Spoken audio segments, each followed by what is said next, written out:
Nuestra presentación especial comenzará en breve.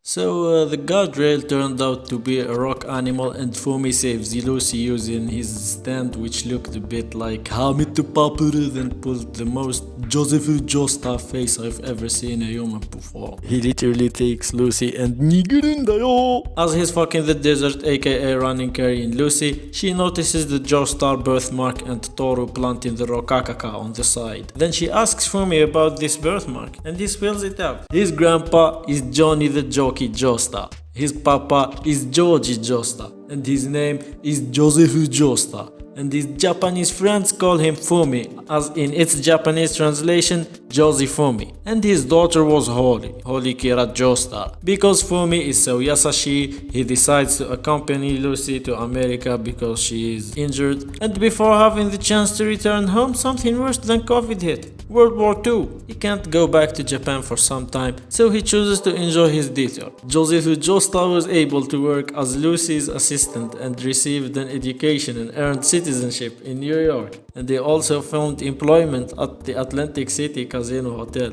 In 1952, he got to know a woman who worked at the Speedwagon Foundation named Tsuji Q, with whom he married and had a child. And we know that child, of course, Holly Kira Joestar. Then the flashback finishes and apparently Holly is not healed. As Josuke and Yasuo are discussing the possibilities of them healing her, Josuke says that the Neuro Kakaka might still exist in some land in the islands to the south, which gives the impression that Jojolion or Part 9 will have Josuke looking for Neuro Kakaka there to heal Holly, but I think that this is totally unlikely. My opinion is that it's more likely that the word Otherland is here to link this part to the next and hype it rather than suggesting that Josuke is gonna be the main Jojo again. Maybe he would appear as a supporting character like Jotaro. Josuke is Holly's son and Joseph's grandson, just like Jotaro in the original timeline. After that, Josuke and Yasuo talk about Josie Fumi's mother, which was passing, and Josuke shares his conclusion about himself. I'm not Kujo Josie Fumi or Kira Yoshikage. I am the one that came from the soil, Josuke. We get an explanation to why Josie Fumi, the half of Josuke, and Josie Fumi, the father of Kira, the other half of Josuke, have the same name, and it's because of a random symbol, aka Tribeca. After that, Josuke and Yasuo enter the pastry shop where they find the Higashikatas are flour and pussy. Even Joshua with his T-Rex hand is flour and pussy. So how do I feel about this ending? I'm satisfied. As much as this feels like an ending, it also feels like a beginning. Wait, Hato says it. The cake has to have the meaning of a new beginning for the Higashikata family. But not only for the Higashikata. Josuke as well just found himself and he is fresh as fuck for his life. And that's another reason for me to think that he is gonna appear in part 9 Jojolion's, probably as support. I honestly couldn't figure the source of the Higashikata curse, but I also don't care because the source won't change the outcome. If it comes back in the next part as an explanation to something or to be explained by something kinda like the devil palm and the wall eye, I surely wouldn't mind it. And I usually feel empty after finishing something special to me such as JoJo, but I don't feel that right now. Instead, I feel hyped for the next part and feel relieved.